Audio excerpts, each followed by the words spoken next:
em nome de Jesus. Queridos, nós vamos continuar falando acerca de nós compreendermos o temor. Nós estamos, foi um tema que o Espírito Santo nos direcionou, um tema importante para nós como vida, para a vida de igreja, para nós como cristãos. E eu queria começar nessa noite fazendo uma pergunta. Qual deveria ser a reação humana à presença de Deus? Como o ser humano deveria se comportar diante da presença de Deus? A gente começa fazendo essa indagação porque nós precisamos nos perguntar acerca disso. Qual é a reação do ser humano diante da presença de Deus? E eu gostaria de te convidar para nós refletirmos acerca de alguns textos bíblicos. Gostaria que você, com muita atenção, observasse comigo alguns textos que nós vamos citar, para que nós possamos responder essa pergunta. E o primeiro texto está lá em Gênesis, capítulo de número 28. E nós vamos ler a partir do verso de número 10. Livro de Gênesis, livro do início, primeiro livro da Bíblia Sagrada, capítulo de número 28 e verso de número 10. Aleluia. Graças a Deus. Gênesis 28 e verso de número 10. Glórias a Deus. Gênesis 28 e 10. Está escrito assim lá, ó. Jacó partiu de Berseba e rumou para Harã. Chegando a determinado lugar, parou para pernoitar, porquanto o sol já se havia posto no horizonte. Tomando uma das pedras dali, usou-a como travesseiro e deitou-se.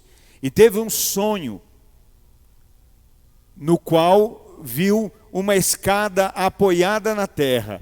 Seu topo alcançava os céus, e os anjos de Deus subiam e desciam por ela. Eis que o Senhor estava de pé diante dele, e lhe anunciou: Eu sou Yahvé, o Deus de Abraão, teu pai, o Deus de Isaque. A terra sobre a qual dormiste, eu dou a ti e à tua descendência. Tua prosperidade se tornará numerosa como a poeira do solo. Tu te estenderás para o ocidente e o oriente, para o norte e para o sul, e todos os clãs da terra serão abençoados por teu intermédio e por tua descendência. Eu estou contigo e te guardarei em todo lugar aonde fores, e te reconduzirei a esta terra, porque não te deixarei enquanto não cumprir eu tudo o que te prometi. Jacó acordou de seu sono e fez o seguinte comentário: Na verdade, o Senhor está nesse lugar, e eu não sabia. Então sentiu medo e exclamou: Quão temível é este lugar! Certamente não é outro, senão a casa de Deus. Eis que encontrei a porta dos céus. Observa comigo um segundo texto, que está em Êxodo, capítulo de número 3. É o segundo livro, Êxodo, capítulo de número 3. E nós vamos ler do verso de número 1 ao verso de número 6. Livro do Êxodo, capítulo de número 3, versos de 1 a 6. Apacentava Moisés o rebanho de Jetro, Reuel, seu sogro, sacerdote de Midian. Certo dia, conduzindo as ovelhas para além do deserto, chegou a Horebe, o monte de Deus. Ali o anjo do Senhor se revelou a ele, numa chama de fogo que saía do meio de uma sarça. Moisés observou, e eis que a sarça ardia no fogo, contudo não era consumida pelas chamas. Então pensou Moisés: que coisa impressionante!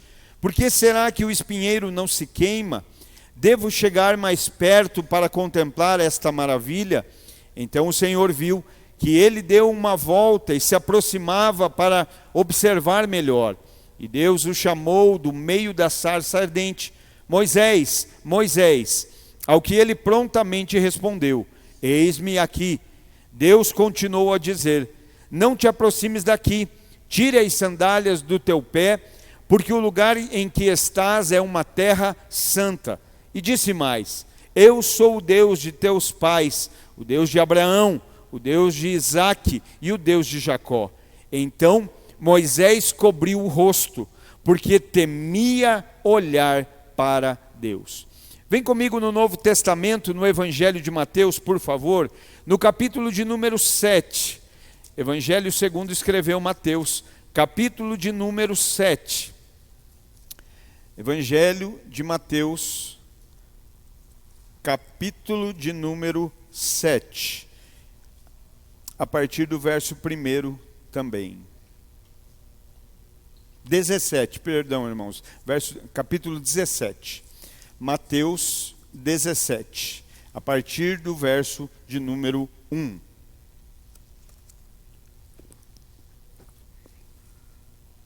Evangelho de Mateus, capítulo 17, verso 1.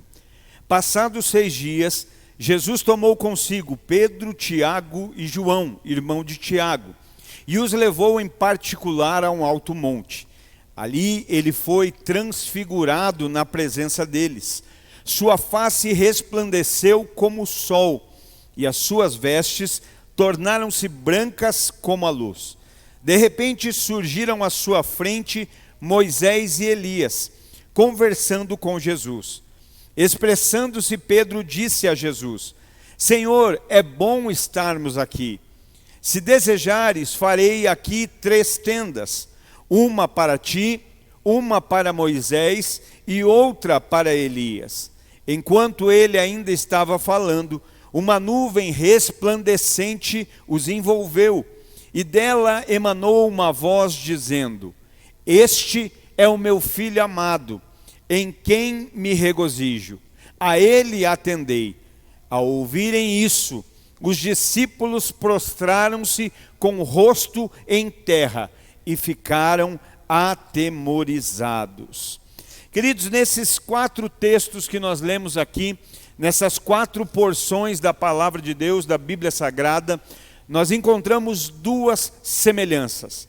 Nesses 4 textos, nós encontramos 2 semelhanças. A primeira delas é que nós encontramos aqui o relato de homens que estiveram com Deus, homens que viram a Deus, homens que ouviram a Deus. A primeira semelhança é essa. Aqui nós encontramos homens que estiveram diante da presença de Deus.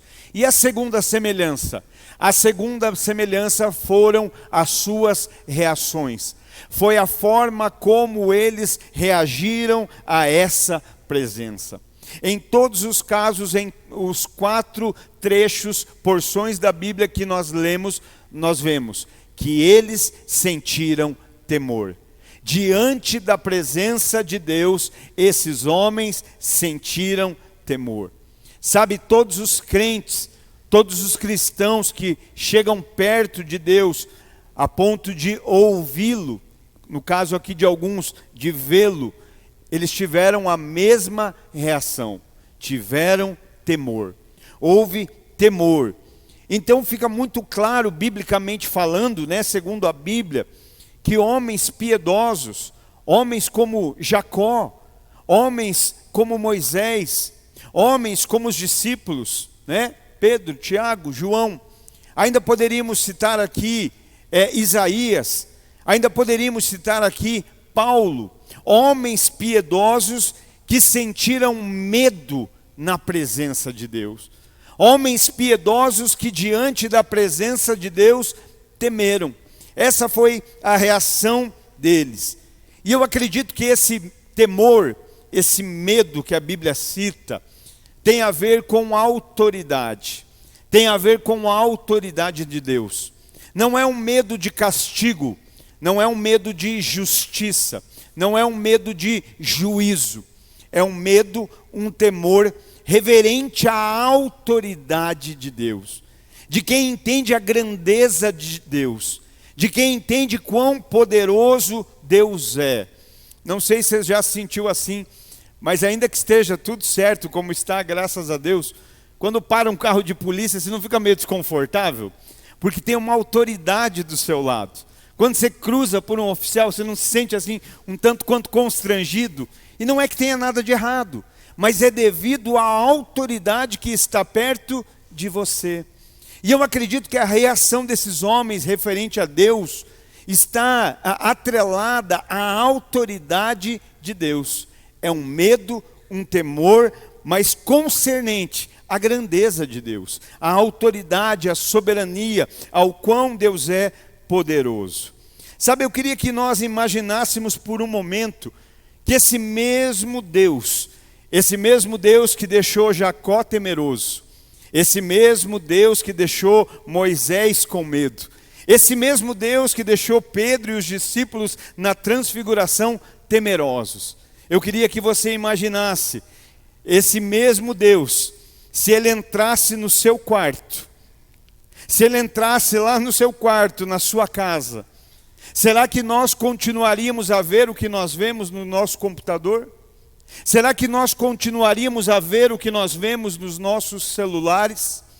Se esse mesmo Deus tivesse, esse mesmo Deus que constrangeu com temor esses homens, se esse mesmo Deus tivesse acesso às nossas conversas reais e virtuais, será que elas seriam da mesma forma? Será que nós falaríamos mal do irmão? Será que falaríamos mal de um líder? Será que falaríamos tantas coisas quanto falamos, se acreditássemos nisso? Que esse Deus, esse mesmo Deus que gerou temor em Jacó, que gerou temor em Moisés, que Ele está próximo de nós, será que nós continuaríamos com os comportamentos que temos? Sabe, queridos, nós precisamos compreender isso, porque é impossível estar em uma conexão íntima com Deus e continuar a cometer esse tipo de pecados. É impossível, nós estamos falando aqui acerca de temor de Deus. Às vezes a gente não fala, mas a gente pensa. E Deus, Ele já sabe até mesmo o que nós vamos pensar. Deus conhece o pensar. Deus sabe aquilo que pensamos. Será que se nós acreditássemos de fato que Deus sabe, que Deus vê, que Deus é presente, será que nós não temeríamos como esses homens temeram? Nós precisamos compreender isso. Se há uma conexão, se há uma comunhão com Deus, essas práticas, esses pecados, essas condutas, elas não têm como continuar na nossa vida. Não tem porquê delas ainda existirem na nossa vida, se nós tivermos uma verdadeira conexão íntima com Deus. Uma verdadeira comunhão com Deus, uma comunhão genuína.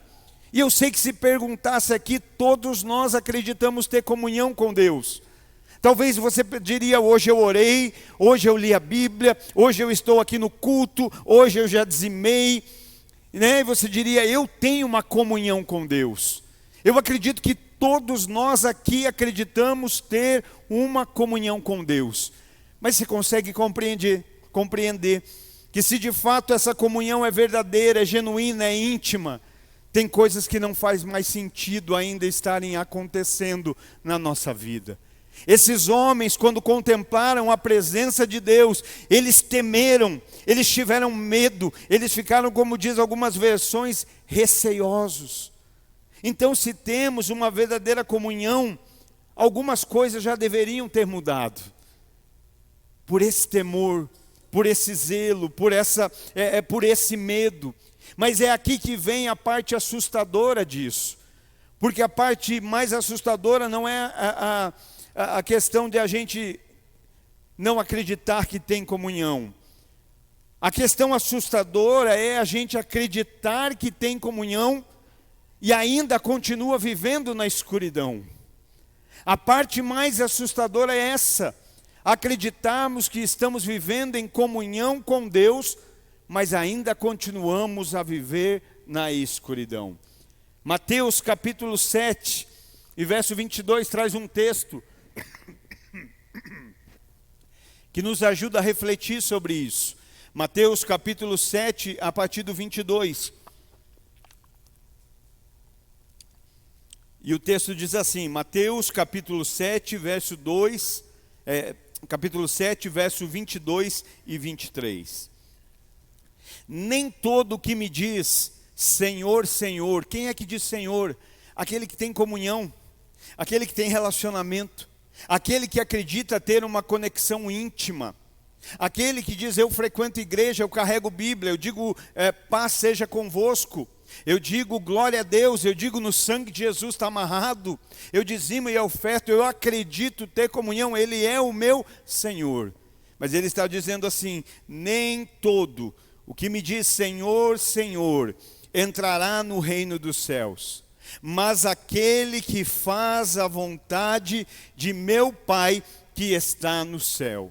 Muitos naquele dia me dirão, Senhor, Senhor, em teu nome não profetizamos, em teu nome não expulsamos demônios, em teu nome não fizemos maravilhas, em teu nome.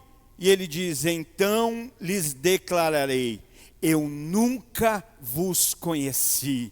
Apartai-vos de mim, vós que vivei na iniquidade, vós trabalhadores da iniquidade.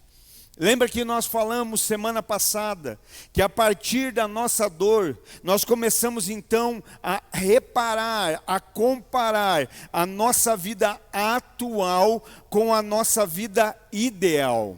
A vida atual é como estamos, e a vida ideal é como Deus gostaria que estivéssemos. A vida atual é como vivemos, e a vida ideal é como Deus gostaria que vivêssemos. Lembra que eu citei Gideão, Juízes capítulo 6, verso 13. Gideão malhando trigo no lagar, o anjo vem e fala, varão valoroso, o Senhor é contigo. E Gideão vai dizer, se o Senhor é conosco, por que é que nos sobreveio calamidades? Dor.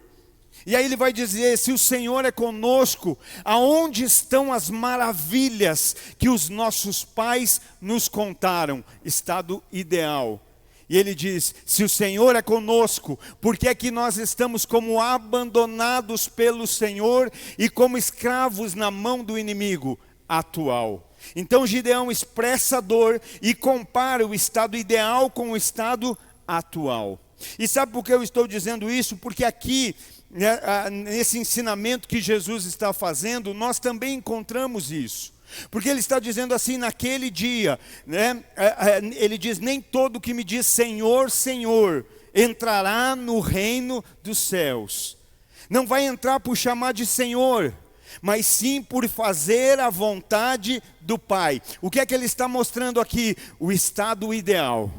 O ideal para a vida deles era o quê? Viverem a vontade do Pai. Mas ele diz, naquele dia muitos me dirão, Senhor, em teu nome não curamos enfermos, no teu nome não expulsamos demônios, no teu nome não fizemos maravilhas. E ele vai dizer, apartai-vos de mim, porque eu não vos conheço. O ideal era que vivessem a vontade do Pai, mas o atual é que eles viviam na iniquidade.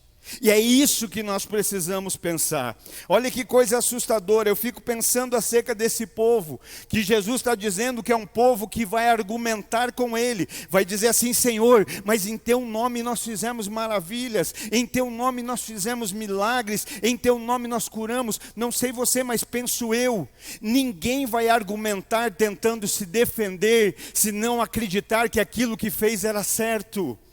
Ninguém vai querer argumentar com outro alguém dizendo, mas eu fiz, Senhor, e eu acredito que... Então é o risco de fazer achando que está certo, fazer achando que é o ideal, é o atual, mas não é o ideal. Porque ele vai dizer, olha, vocês viveram na iniquidade. O ideal era que vocês fizessem a vontade do Pai, mas vocês viveram na iniquidade. Então eles estão argumentando, o estado real deles era o quê? Viver na iniquidade, que era muito diferente da vontade do Pai. E talvez por falta de temor, viveram dessa forma, correm o risco de viver dessa forma. O que é iniquidade, querido, eu tenho dito aqui, é aquele pecado rotineiro, costumeiro, É quando a pessoa já não se constrange mais em fazer o errado. É quando a pessoa já não se sente mais mal. Querido, ontem nós estávamos aqui no Partido do Pão e falamos a semana inteira de pecado. Ainda existem igrejas que falam sobre o pecado. Glória a Deus por isso. E aí nós estamos aqui falando acerca do pecado, e a gente diz isso, se alguém aqui, a palavra diz, se alguém disser que não peca, já se fez pecador. Porque nós somos falhos e pecamos. O pecado acidental, mas a iniquidade é quando o pecado já é intencional. Pensa aí você, quando você peca, quando você falha, o que você sente? Você fica mal, você fica constrangido, você fica desnorteado, porque é isso que nós deveríamos sentir. Agora, quando vira iniquidade, já não há mais esse constrangimento, virou habitual, virou costumeiro, virou rotineiro, entra até que ele tem nada a ver, fazer isso, imagina, não tem nada a ver, sabe? E é aqui que ele está dizendo, olha, o ideal era vocês viverem a vontade do Pai, mas o real é que vocês estão vivendo na iniquidade. E isso é muito sério, queridos, muito sério, porque se perde essa linha. Eu tenho dito aqui primeiro, quanto a essa passagem, querido, eu tenho 2 temores. Primeiro, eu não ser um desses que naquele dia vou dizer, Senhor, mas eu fiz. E Ele vai dizer, esquece o que você fez. O que importa é como você viveu. E segundo, eu não quero ser pastor de alguém que vai falar isso naquele dia. Eu não quero que algum de nós naquele dia diga, por isso que a gente está ensinando a verdade, a palavra não é fácil. Mas não vai dar para dizer, Senhor, mas eu fiz milagre, eu fiz maravilha, eu curei, eu expulsei demônio, eu fiz tanta coisa. Ele vai dizer, pois é, você fez tanta coisa, menos o que você deveria fazer, que era a vontade do meu Pai. Então é um temor que nós precisamos ter, isso é sério demais. Por isso nós precisamos advertir. Lembra, nós ouvimos aqui há pouco acerca de Ófni e Finéias, os filhos de Eli. O que acontecia? As ações deles demonstravam que eles não tinham temor a Deus. O comportamento deles demonstrava, em meio à adoração, demonstrava que eles não temiam ao Senhor, que não havia temor ao Senhor. Era isso que demonstrava. O comportamento deles demonstrava que não havia uma conexão real com Deus. Mas eu estou na igreja, eu estou no templo, eu estou no prédio, né? Mas Deus espera muito mais do que isso. Deus espera de nós algo muito maior. Você observa que o texto falava ali acerca do momento da oferta, o momento da entrega, o momento do sacrifício, eles estavam lá. Então tinha atividade, não faltava atividade, mas a forma como eles faziam denunciava a falta de intimidade. Às vezes a gente está aqui na hora do louvor, a gente está aqui na hora da adoração, a gente está aqui na hora da palavra, mas acredite, muitas vezes o nosso comportamento em meio à atividade denuncia a falta de intimidade com Deus. A falta de intimidade com o Senhor. Sabe, a vida cristã ela não é fundamentada sobre atividade. Mas a vida cristã ela é fortalecida na intimidade.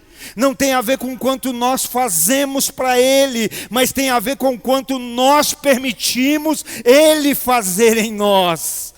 E é isso que nos faz ter o comportamento que temos, é isso que nos faz ter a vida que temos, né? Então o que é que acontecia ali? O problema é que sem intimidade não havia temor. Os filhos de Eli queriam fazer do jeito deles, né? Fazer de qualquer forma. Queridos, e Eli era sacerdote. E Deus levantou uma geração de sacerdotes com trombetas para anunciar. Porque Deus traz, né? Deus traz uma advertência. Então o problema é que sem intimidade não existe temor. E sem temor não há santidade. Observe que a Bíblia não está preocupada em a gente ter atividade. A Bíblia nos aponta para uma vida de intimidade. O que a Bíblia vai dizer? Sai fazendo muitas coisas. Ela diz, entra no teu quarto. Mateus 6:6, não é sai, é entra. Lembra daquela mulher de 1 Reis, do milagre das vasilhas de azeite? Não aconteceu lá fora. sai lá fora enchendo vasilhas. Não, empresta as vasilhas vazias lá fora. Porque tudo que lá fora tem para te oferecer é vazio. Mas aonde você enche? Na intimidade, no quarto, no secreto. Entra para dentro da tua casa. Fecha a tua porta, você e os teus filhos, e começa a derramar do azeite. Não tem a ver com atividade, tem a ver com intimidade. Tem a ver com o que acontece do lado de dentro e não com o que se apresenta do lado de fora. Pega vazio fora para encher dentro. Tem a ver com essa realidade. Então, se não há intimidade, não existe temor. E sem temor, não há santidade. Pode ter atividade, irmão. A gente pode bater carteirinha, pode bater cartão nos cultos e não mudar de vida. A gente pode ser o primeiro a chegar no prédio e o último a sair e continuar sempre do mesmo jeito. Eu tenho atividade, eu estou na atividade. Mas pela falta de intimidade, não há temor. Será que a gente pensa, eu estou chegando para adorar a Deus? Eu já vim atender gente aqui com um prédio vazio, irmãos, que teve mais, às vezes, mais discernimento da presença do que a gente, às vezes, em culto. Um dia eu vim atender um vidraceiro aqui que fez essas portas. E ao chegar ali, ele já começou a chorar. Eu falei, está tudo bem? E ele falou, está. Eu só estou reconhecendo essa presença. Sabe, às vezes a gente vem, se habitua tanto a vir ao culto, que a gente já nem tem mais essa sensibilidade. Por que estamos nos reunindo? Por que estamos aqui? Qual o propósito de estarmos aqui? O que nos une, né? E às vezes a gente entra indiferente e sai indiferente. Mas precisamos pedir, Senhor. Por isso que o tema é o quê? Recuperando. Eu sei que quando a gente deu esse tema, você pode ter pensado, pastor, recuperar por quê se eu não perdi? Talvez a gente pense que não perdeu. Mas no decorrer a gente vai entendendo, eu estou chamando de Senhor, Senhor, mas não estou fazendo a vontade do Pai.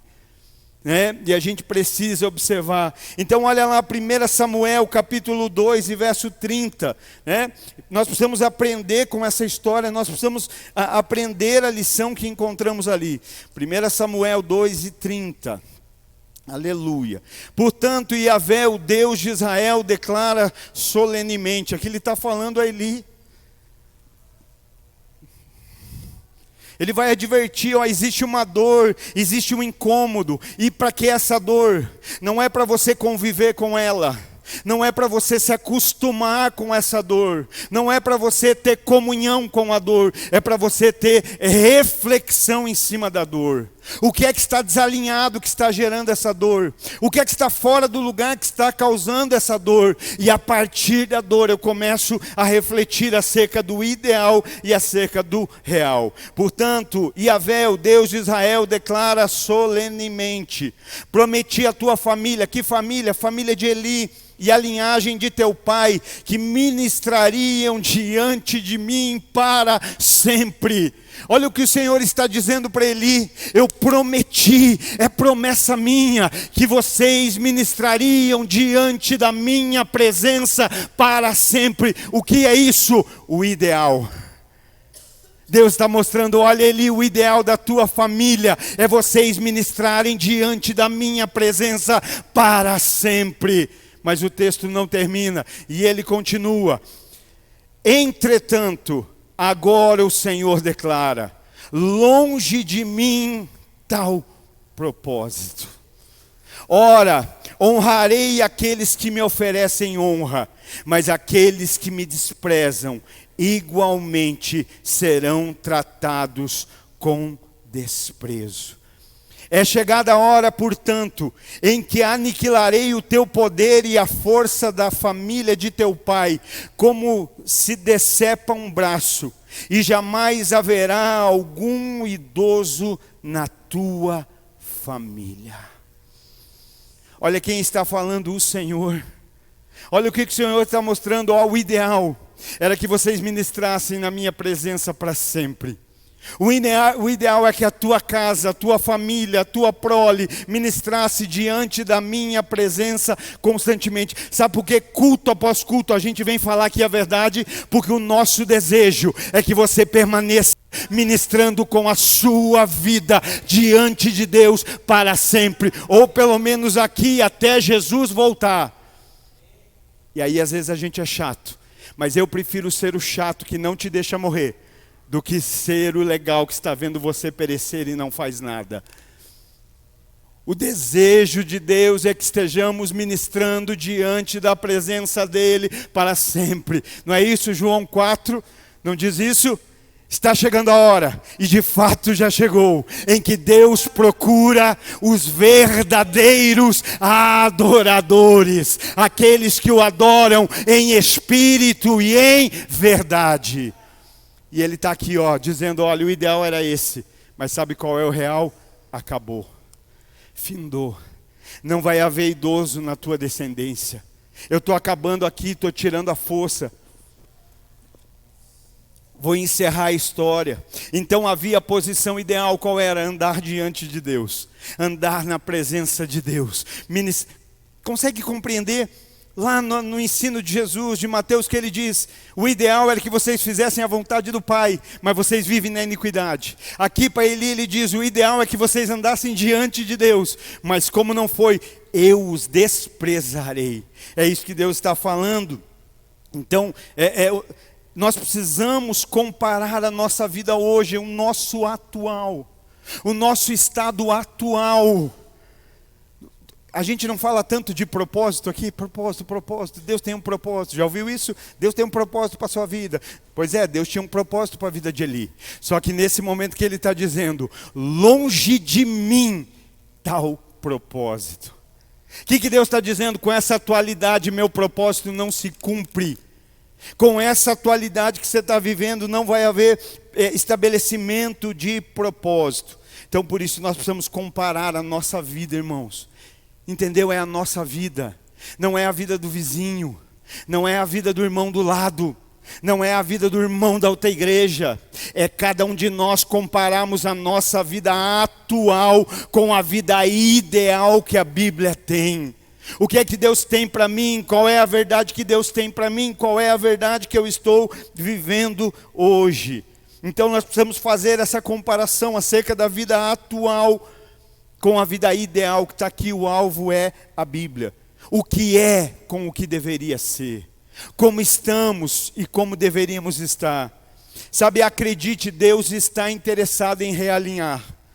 Deus está interessado em realinhar, em endireitar, né? Deus está interessado em consertar. Mas a questão é, nós estamos dispostos?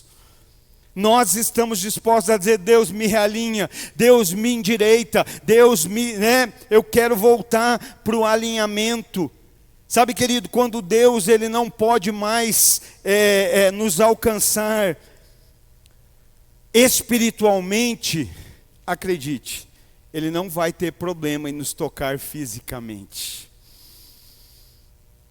Eu já disse isso aqui, né? Nem toda dor tem algo errado. Eu já disse, crente fica doente, crente passa por problema, crente perde, crente morre, crente passa por dor, crente passa por crise financeira, né? A Bíblia diz que Jesus aprendeu com dores.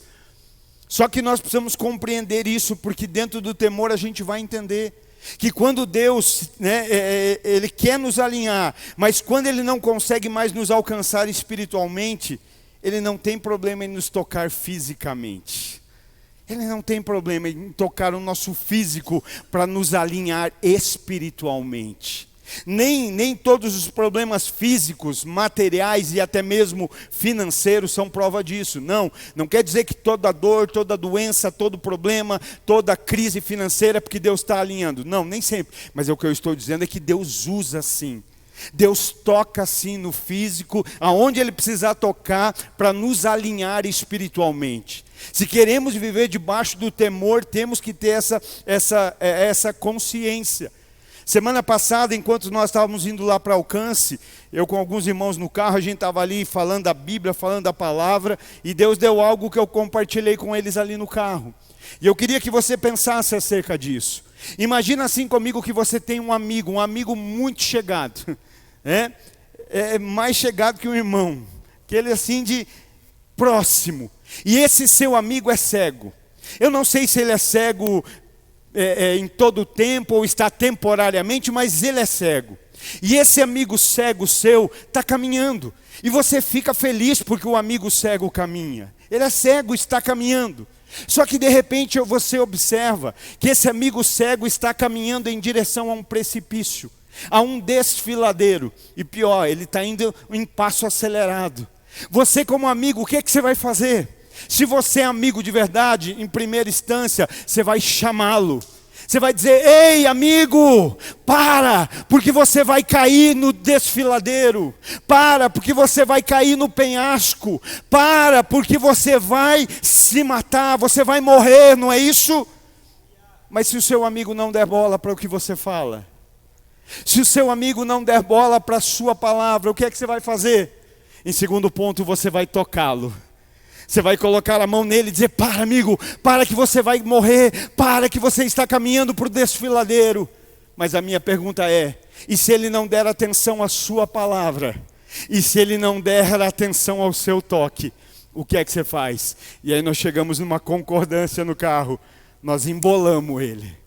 Nós jogamos ele no chão. Nós se jogamos por cima dele. E o que é que faz nessa hora? Machuca.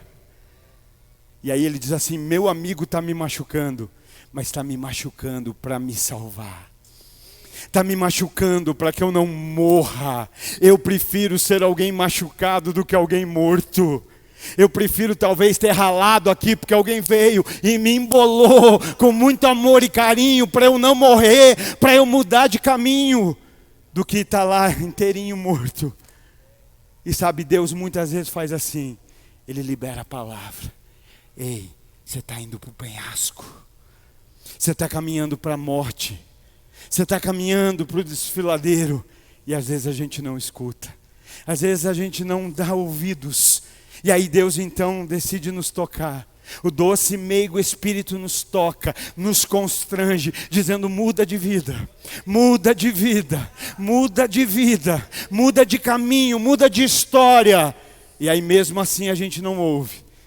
E aí, infelizmente, Deus precisa nos embolar. Deus precisa muitas vezes nos tocar no físico, no material, no financeiro, para dizer: eu preciso te fazer voltar ao plano A. Deus não tem plano B para a nossa vida. Não existe plano B da parte de Deus para nós. Mas Deus usa um plano B para nos trazer de volta ao plano original. Deus usa um plano B para nos trazer de novo para aquilo que Ele sempre quis para as nossas vidas. Então acredite, Deus vai apelar para a ação, se Ele não nos alcançar com a palavra. Deus vai. Primeiro é com palavra, é com a palavra. E não é porque Ele toca que deixou de ser amor. Muito pelo contrário. Eu acho que você tem que amar muito alguém para tocar nela e dizer: você vai morrer. Mas eu estou feliz porque eu sou cego e estou andando. Mas se quer parar, pensa, se quer parar alguém que está andando, mas está andando para a morte, está andando para o fim. E Deus, Ele é assim. Então Ele não vai ter problema, Ele vai apelar para ações se por meio de palavras Ele ainda não conseguiu nos alcançar. Deus usa o mundo físico intencionalmente para tocar a nossa consciência. Sabe, Deus vai usar. Por que Jesus ensinava em parábolas? Porque tinha gente que precisava de parábolas para entender. Então Deus sempre vai usar a linguagem que a gente entende. Deus vai usar. Ele pode falar um sussurro e você entende? Amém. Lembra quando Davi diz: que eu não daria por um pouco da água daquele poço? E aí tinha uns servos ao redor: o quê? Água do poço? É para já. Não precisou nem falar, só sussurrou. Para alguns Deus só sussurra. Para outros Deus precisa bradar. Para outros Deus precisa gritar. Para outros Deus precisa tocar. Mas infelizmente ainda tem aqueles que Deus vai ter que embolar. Aquele que Deus talvez vai ter que derrubar momentaneamente. Mas o levantar é de Deus. Tudo aquilo que Deus fere, Ele mesmo cura. Tudo aquilo mesmo que Deus aponta, Ele mesmo está disposto a corrigir, a alinhar, a curar. Então Ele toca assim. Olha o que diz Ageu, capítulo 1, livro do profeta Ageu. Eu estou meio atrasado aqui. Ageu, capítulo 1, versos 5 e 6. Aleluia. Ageu, está ali um pouquinho antes de Zacarias. Ageu, capítulo 1. Vamos ler a partir do verso 1 ali, ó. Livro do profeta Ageu, capítulo 1 e verso 1. No primeiro dia do 6º mês do 2º ano do reinado de Dário, eis que a palavra de Yahvé foi anunciada por intermédio do profeta Agai. Ageu, festivo, ao governador de Judá, Zerubabel ben Sealtiel, Zorobabel, filho de Sealtiel, e ao grande sacerdote Josué, filho de Jeozadaque, nos seguintes termos: assim diz Yahvé, o Senhor dos exércitos: esse povo murmura, não chegou ainda o momento certo, o tempo para reconstruir a casa de Yahvé. Por esse motivo, a palavra do Senhor foi mais uma vez comunicada por meio do seu profeta Ageu, dizendo: porventura é tempo de habitardes em casas com luxuosos acabamentos, enquanto a minha casa continuará em ruínas? Assim ordena Yahvé Tsebá, o Senhor dos exércitos: considerai, pois, o vosso passado. Semeaste muito, mas colheste pouco. Comeis, mas não vos satisfazeis. Bebeis, mas não conseguis matar a sede. Vestivos, mas ninguém se sente aquecido e confortável. E o que recebe salário, o recebe para depositá-lo numa bolsa furada. Olha aqui, até o verso de número 6. Vamos comigo lá no 9, ó. Pula o 7 e 8, vamos já no 9 lá. Verso 9 do mesmo capítulo de Ageu 1. De fato, esperaste muito, mas veio pouco. E esse pouco, quando levastes para casa, eu ainda o dissipei com um só sopro. E agi deste modo, por que motivo? Questiona o Senhor dos exércitos. Ora, porque deixaste a minha casa sob escombros, a passo que cada um de vós só dá atenção à sua própria casa e bens. Por essa razão, por causa de vós mesmos, o céu reteve o orvalho e cessou de dar o seu fruto costumeiro.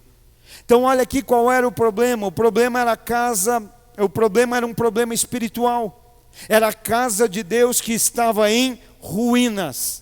E as pessoas estavam envolvidas com o reconstruir as suas casas, com edificar as suas casas. E esse problema espiritual fez o quê?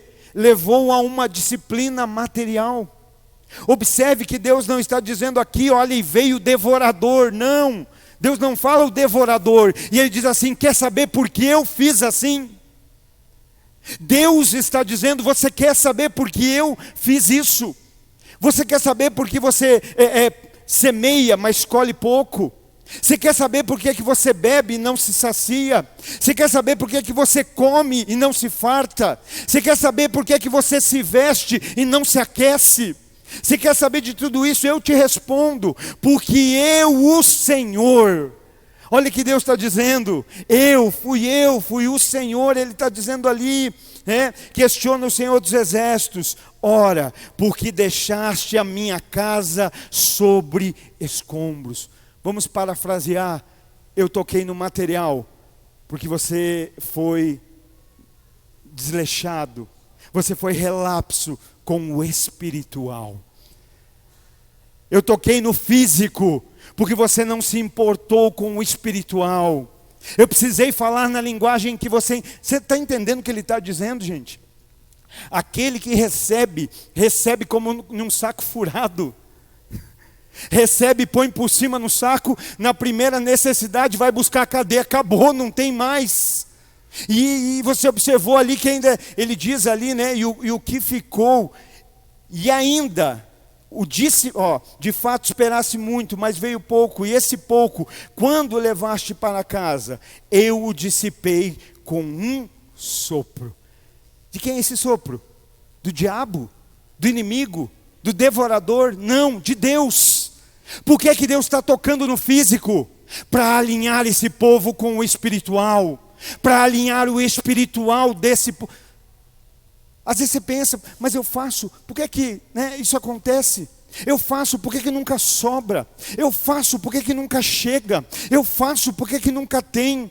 Você está entendendo? Ninguém está dizendo para dar nada. Ninguém está pedindo oferta aqui. Nós estamos falando acerca de uma vida com Deus, de uma vida alinhada com Deus, de uma vida espiritual, intensa, intencional e profunda com Deus. E Deus está dizendo, olha, fui eu. O céu fechou. O orvalho, reteve, para que não houvesse, cessou de dar o fruto costumeiro. Até o que era de costume já não tinha mais. Até o que era de costume. E aí eu sei, talvez nessa hora você fala assim, pastor, mas isso aí é Antigo Testamento. Antigo Testamento também é Bíblia, não deixou de ser, tá bem? Antiga aliança, nova aliança é Bíblia. É Bíblia. Claro, elas fazem conotações diferentes. Uma aponta para a vinda e a outra é a partir da vinda do Messias, Então, mas é Bíblia. Mas se você quer, vamos para o Novo Testamento. 1 Coríntios, capítulo 11, verso 29. Vamos lá. 1 Coríntios, capítulo 11, verso 29. Carta de Paulo, à igreja que se reunia na cidade de Corinto.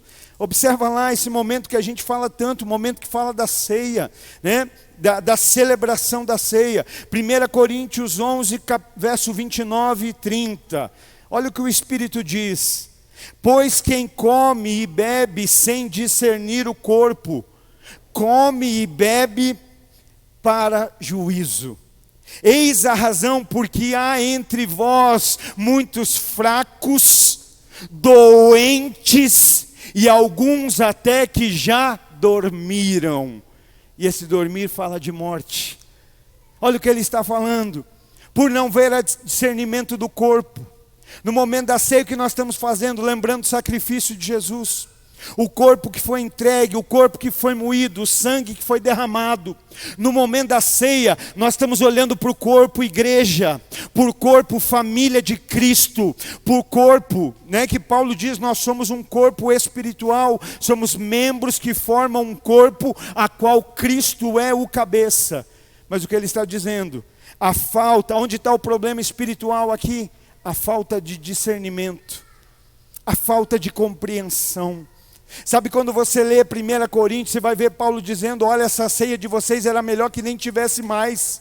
Porque vocês vêm, aí você traz um pão melhor, você traz um vinho melhor, e aí você faz o seu grupinho aqui, e você não tem comunhão com o outro, porque você diz, o meu pão é melhor. O meu vinho é melhor. Não sei se você lembra, mas a igreja de Corinto era a mesma onde tinha o grupinho que dizia, eu sou de Paulo, eu sou de Apolo, eu sou de Cristo. É para essa igreja que Paulo está falando. Olha, a falta de discernimento, de não discernir o corpo, de participar sem discernimento está gerando juízo. O problema espiritual era a falta de discernimento. E aí como Deus tratou?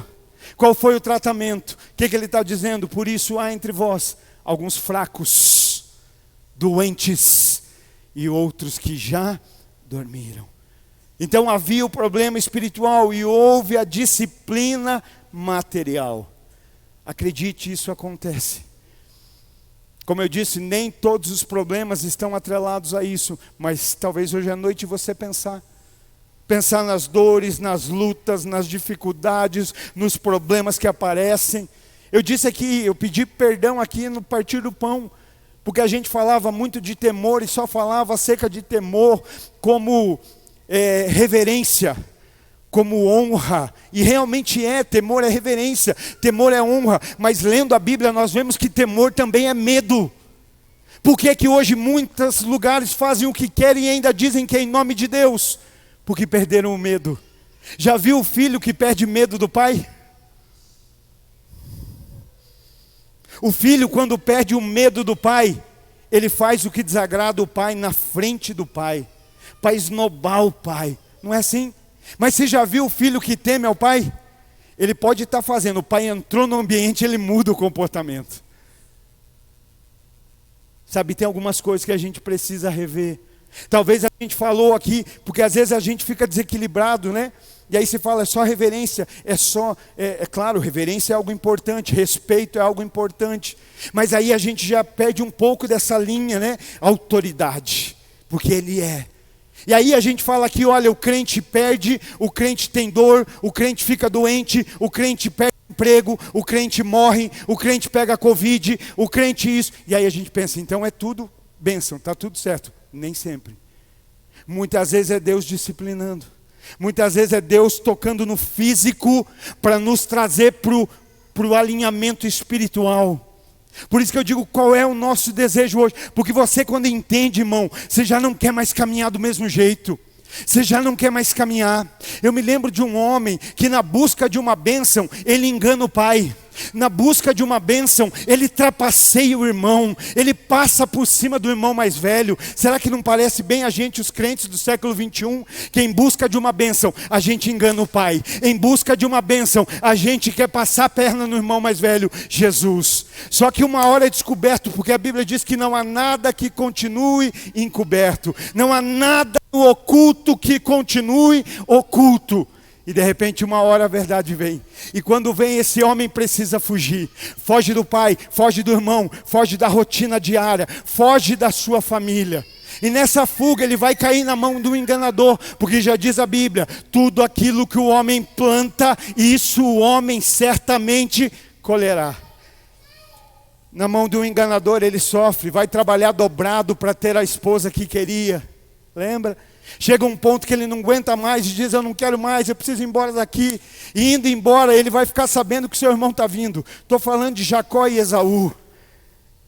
Só que nesse retorno para alinhar, não dá mais para caminhar assim. Eu não quero mais continuar assim. Não me importa o que me trouxe até aqui, mas eu sei que tem um caminho de volta. E o caminho de volta é para os braços do irmão mais velho.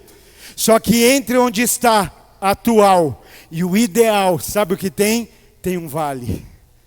Tem o Val de Jaboque. E lá Jacó vai dizer assim, mulheres, filhos, servos, vão em frente que eu vou ficar por aqui. E ali naquele val, ali naquele vale, Jacó vai ter uma experiência íntima e transformadora com Deus. A Bíblia não fala um anjo do Senhor, a Bíblia diz o anjo do Senhor. Sabe, isso pode fazer atribuição, uma teofania. E aí a Bíblia diz que o anjo do Senhor aparece para Jacó. E diz assim, qual é teu nome? Olha, da parte do céu perguntando quem você é. Porque eu quero alinhar a sua vida. Deus dizendo, eu quero mudar a tua história. Eu quero, se você está disposto a voltar, não dá para voltar do mesmo jeito que você veio. Não dá para restaurar, continuando andando da mesma forma. Você chegou até aqui como Jacó, mas não dá para restaurar como Jacó. Qual é o teu nome? Meu nome é Jacó. Lembra, Jacó está lá com o anjo, e o anjo quer ir embora, e Jacó não deixa, Jacó agarra o anjo. E o que acontece? O anjo saca da espada. E vai tocar aonde? A articulação do joelho de Jacó. Vai tocar aonde? No físico. Mas Jacó não está sendo alinhado no físico. Jacó está sendo alinhado no espírito. A transformação que Jacó está sofrendo não é externa, é interna. Mas ele é tocado do lado de fora. Ele cai na mão de Labão, ele sofre, é enganado. Ele precisa trabalhar dobrado para ter coincidência, irmãos. Porque Deus usa o material para nos trazer de volta ao espiritual. Deus permite sim. E agora Jacó foi tocado aonde? No físico. Está diferente, está coxo, mas está convertido. Está mancando, mas agora não é mais Jacó, agora é Israel. É príncipe de Deus. O problema é que a gente não quer andar mancando do lado de fora. A gente anda se arrastando do lado de dentro, mas não quer mancar do lado de fora. Sabe, é melhor mancar do lado de fora e estar curado do lado de dentro, do que manter algo aqui fora que não condiz com o que temos aqui dentro. Sabe, é disso que a palavra está dizendo, desse toque. Ageu fala disso, Paulo fala disso. Será que hoje isso não tem a ver com a nossa vida? Será que isso hoje já não se encaixa na nossa atualidade? Para pensar. Será que hoje na tua atualidade não tem isso? Quando você pensa que vai sobrar, cadê? Não tem mais. Mas eu peguei ontem, hoje já não tem mais. Mas eu tinha, já não tenho mais.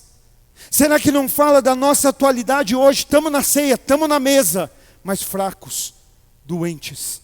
E por que não dizer alguns já dormindo? Sabe, é para a gente refletir. É esse o ideal que Deus tem? Não, mas é esse o problema. E a partir do problema nós olhamos para o ideal. E o que é o ideal? Intimidade com Deus. Conhecer ao Senhor. É ter intimidade. Sabe, deixa eu dizer algo para você, o Senhor deseja. Ele deseja que o conheçamos de verdade. Deus não é um Deus de mistério, que Ele não quer. Um Deus de mistério viria morrer na cruz, se expor numa cruz? Um Deus de mistérios viria morrer numa cruz para rasgar o véu, para te dar acesso àquele lugar onde só o sacerdote tinha? Um Deus de mistério faria de nós uma nação de sacerdotes? Ele está dizendo: entra, me conheça. Conhecer e prosseguir ao Senhor. Sabe por que muitas vezes nós estamos assim, fracos, doentes e dormindo? Porque nós conhecemos. Um dia alguém falou de Jesus e a gente ficou emocionado. E emocionado, a gente levantou a mão e disse: eu quero entregar a minha vida para Jesus. E eu conheci, mas problema, eu não prossegui em conhecer. E o Senhor não falou: conheça. Ele disse: conheça e prossiga em conhecer. Muitas vezes nós estamos assim, conhecemos, mas não prosseguimos. Sabe, Ele deseja, Deus Ele não quer que a gente tenha apenas um conhecimento de informações. Nós nunca tivemos tanta informação acerca de Deus. Eu falava aqui nessa semana, quando você tem uma dúvida acerca de Deus, aonde você pesquisa?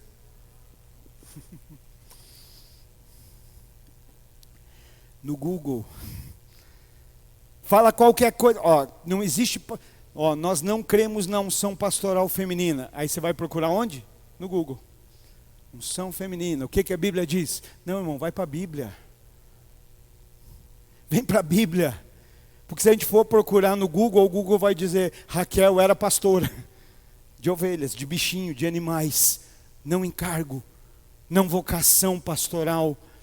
Então, nós temos hoje muita informação, nos sobra informação, tem informação para todo lado, mas esse não é o desejo de Deus.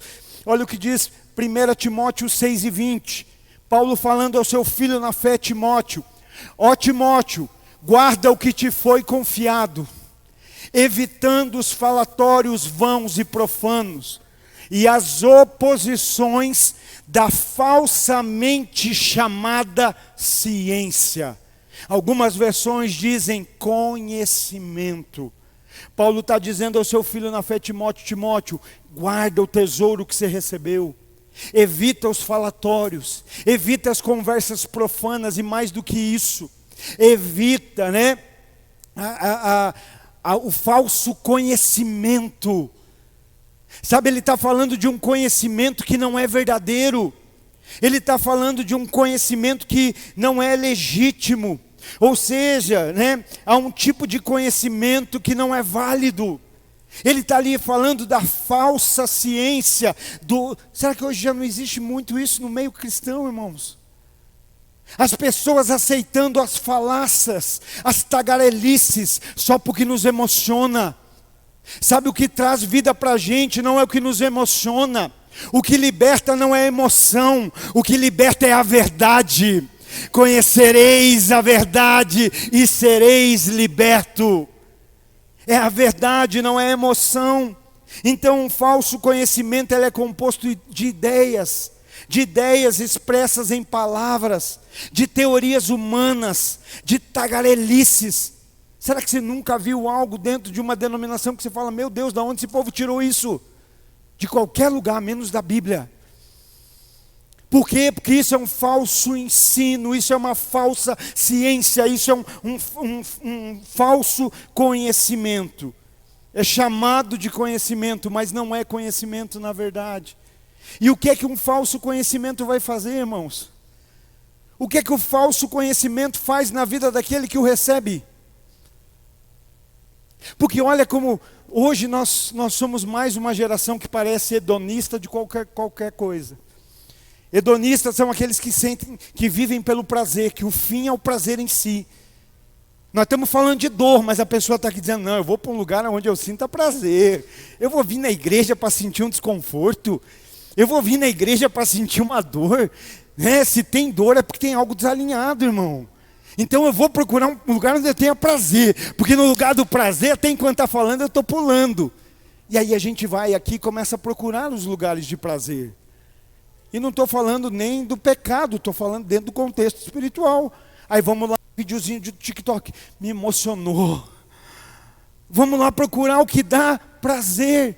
Mas será que aqui nós não encontraríamos então o falso conhecimento? Olha o que ele vai falar do falso conhecimento, 2 Timóteo 3, do 1 ao 7. Sabe, porém, isso, que nos últimos dias, perigosos tempos sobrevirão, porque haverá homens amantes de si mesmo. Prazer, prazer, prazer, eu quero ter prazer.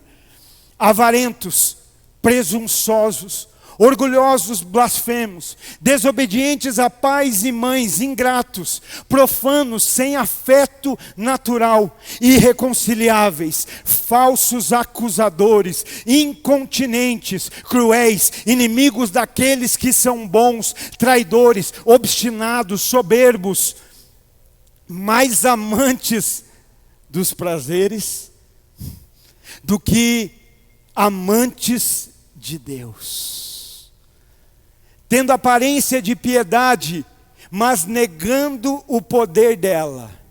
Destes, afasta-te, porque deles fazem parte os que entram sorrateiramente nas casas e levam cativas mulheres tolas, carregadas de pecados, levadas por várias concupiscências.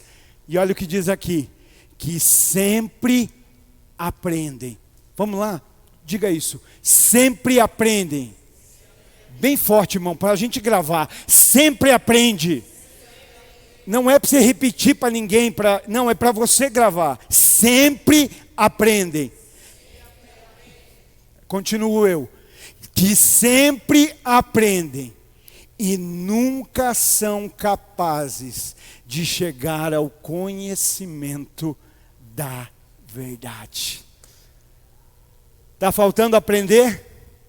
Sempre aprendem, mas nunca chegam ao conhecimento da verdade. Quem é que nunca chega ao conhecimento da verdade? Quem aprende com um falso conhecimento.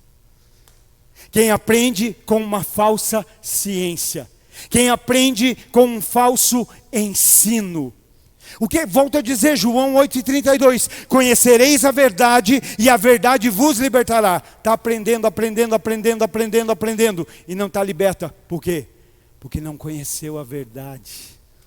Está conhecendo falsos ensinos, está conhecendo falsos conhecimentos, está conhecendo falsas ciências.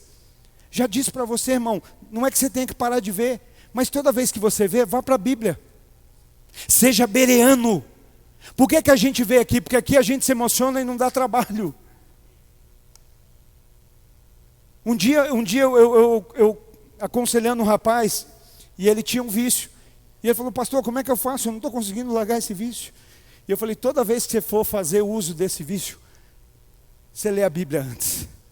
Aí alguns religiosos vão dizer, porque se ele não lê antes, depois de usar é que ele não vai ler. Eu falei, então sempre, você vai ver um dia que você vai só ler a Bíblia, você não vai fazer uso de mais nada. Eu já disse isso. Há 20 anos atrás, quando eu me converti, eu ia para o culto de sexta-feira da minha igreja, na igreja que eu me converti, eu ia com a roupa da balada. Porque eu ia para o culto e do culto eu saía para a balada. Eu ia já pronto. Terminava o culto, estava ali, estava achando, glória a Deus, estou aqui adorando. Acabava, entrava no meu carro, ia para a balada, só voltava para casa no dia seguinte e só Deus sabia como. Mas estava ali no culto. E um dia, na sexta-feira, eu estou saindo, comecei a me arrumar e comecei a pôr roupa de crente. E quando eu terminei, eu falei, ué, hoje eu não pus a roupa da balada. E o Espírito Santo disse, porque só de agora em diante, só eu te basto. Sabe, querido, é isso que aí a gente não quer entrar nesse processo. A gente não quer experimentar disso. Aí a gente está ali ouvindo aquilo que emociona e não é liberto. No culto a gente está, mas no TikTok a gente recebe. No culto a gente está aí, está aqui. Mas se perguntar ali que foi pregado, às vezes a gente nem sabe. Mas passa o dia inteiro no TikTok, vendo, assistindo. E aí você ainda quer que eu te diga por que não foi liberto? Por que continua do mesmo jeito? Ele diz, conhecereis a verdade. Ele não diz, conhecereis qualquer coisa e serei liberto. Conhecereis a verdade. Não quer parar de ver o TikTok? Pelo menos faça isso. Sempre depois de ver, vá para a Bíblia contestar o que você viu. Eu quero ver na Bíblia. Se o 11 é melhor que o 10 mesmo, onde está na Bíblia? Aonde está?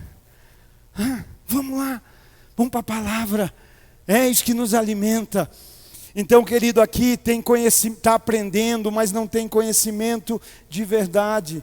As pessoas estão adquirindo conhecimento, mas não aprendem nada, nunca chegam a um conhecimento de verdade. Não sei se alguém aqui, em algum momento da vida, já sentiu vontade de tocar violão, mas normalmente o crente tem dessa. Ele passa por algumas fases, né? Eu vou tocar violão, né? E aí sabe o que uma pessoa que aprender a tocar violão ela faz? Primeira coisa, ela compra o violão.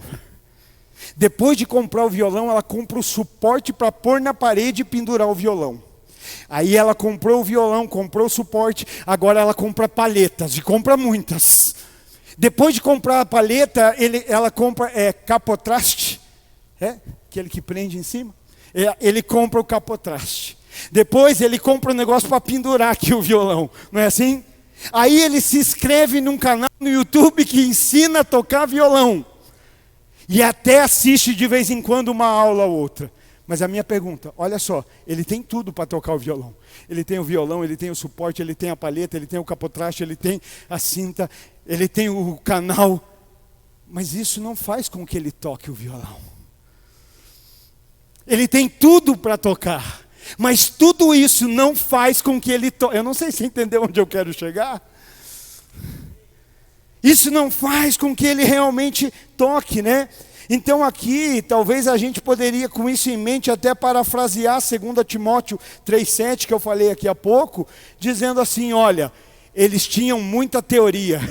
Essas mulheres continuam aprendendo, ele está dizendo ali, ó. E você viu que ele diz que entram na casa dela sorrateiramente? Não é sorrateiro hoje? Não é? Você está lá fazendo a comida e sorrateiramente vendo. Fazendo, está certo que queima o feijão, mas está lá. Sorrateiramente. E é um vídeo, e é um, né? Então nós não poderíamos fazer assim, ó, elas obtêm muito conhecimento teórico. Ou seja, sabem muita coisa. Mas não chegam ao conhecimento da verdade. Ou seja, de maneira prática. Sabe, se conhece. E esse conhecer nós precisamos entender, já estamos indo para o fim. Conhecer, querido, alguém no hebraico, no original do hebraico, significa ter uma conexão, ter uma experiência íntima com essa pessoa. A palavra conhecer, você já notou que alguns textos bíblicos dizem assim, e fulano conheceu a sua esposa. E ela deu luz a um bebê. Já percebeu? Algumas versões dizem assim. E Eucana conheceu a Ana. E ela concebeu. Então algumas versões dizem isso. O marido conhecendo a esposa. Porque no hebraico esse conhecer significa ter uma conexão. Ter uma experiência, um experiencial íntima com essa pessoa. Só que observa que no grego, conhecer alguém, o conhecer, na verdade, no grego, significa entender o modo de pensar e de agir do mundo. Então, no hebraico significa o quê? Um relacionamento íntimo. E no grego, muita informação. Será que hoje as igrejas não estão assim? cheias de gente que estão dizendo, eu conheço a Deus, eu conheço a Deus. Mas é esse conhecer aqui, ó, de informação, é um conhecer de teoria, né? Então, olha, no hebraico é uma relação íntima, no grego é um conhecimento teórico. Por isso muitos hoje estão dizendo, eu conheço a Deus, eu conheço a Deus. Mas a pergunta é, você conhece a Deus? Você conhece a Deus? Você conhece a Deus? Lembra quando Paulo passa em Atenas e tem uma inscrição ao Deus desconhecido? Será que às vezes não estamos adorando a um Deus que não conhecemos? E a pergunta é, se conhece a Deus, você conhece Deus da teoria ou Deus na prática? Como conhecemos hoje a Deus? Percebe, há uma diferença. Conhecer alguém no grego significa entender o modo de pensar e de agir, mas no hebraico significa conhecê-lo intimamente. Então eu acho que a melhor palavra que descreve a relação que Deus espera de nós é intimidade. Intimidade é a palavra para definir a forma que Deus quer que nós o conheçamos. Deus quer que nós o conheçamos de maneira profunda. Sabe, Deus quer se aproximar da gente. Deus, Ele quer ficar perto da gente a ponto, tão perto, a ponto da gente se sentir desconfortável, a gente se sentir constrangido, né? Ele quer ficar bem perto sem mentiras, sem segredos, sabe, sem coisas encobertas, sem nada escondido. Ele nos quer de maneira íntima e profunda. E como nós vamos ter isso? A partir desse conhecer de intimidade, conhecer de relacionamento. Existe de Deus o desejo, a vontade. Eu quero que vocês me conheçam. Eu quero. Mas a questão hoje é, e nós? Será que a gente quer conhecer ou a gente quer continuar com essas emoçõezinhas baratas? Será que a gente quer continuar vivendo o dia? Eu não sei se já percebeu. As emoções variam. Fica de pé para nós já irmos, por favor. Emoções variam. Num dia a gente sente de um jeito, no outro dia a gente sente de outro. Agora entendimento não muda. Sentimento ele pode ser roubado. Alguém aqui já perdeu a alegria em alguma vez da vida? Sim. Em algum momento a gente está muito feliz. De repente acontece algo que nos deixa muito infeliz, porque isso é sentimento. Agora o que vivemos por entendimento, ainda que aconteça algo, né, isso não rouba aquilo que a gente entendeu. Então o que Deus deseja é isso.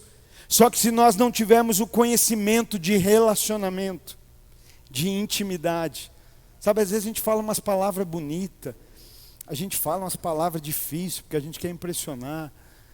Mas quem é íntimo, né? Já viu conversa de gente íntima? É tão natural, é tão leve, é tão simples.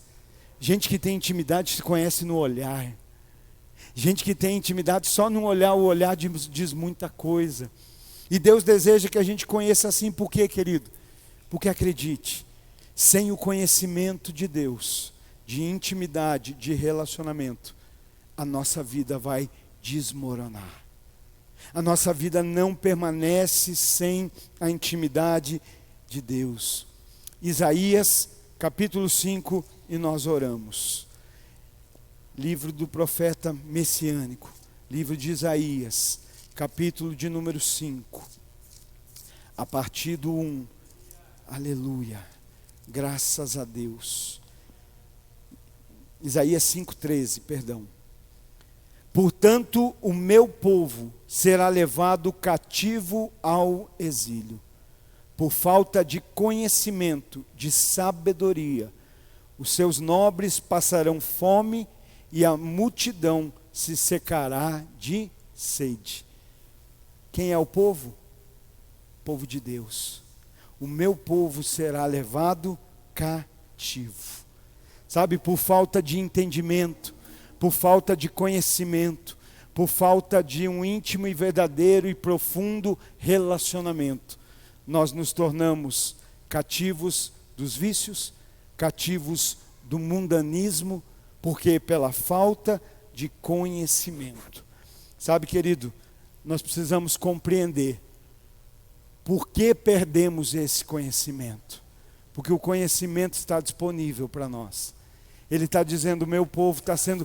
Hoje tem muita gente sendo enganada, por quê? Porque não conhece. Lembra que Deus disse, através de Oséias, o meu povo perece por falta de conhecimento, por falta de intimidade, de relacionamento. Mas para a gente saber por que estamos perdendo, né, esse conhecimento, as respostas é na próxima quarta. Mas eu acredito que hoje Deus já ministrou o que Ele precisava ministrar nos nossos corações. Já acrescentou uma porção de conhecimento,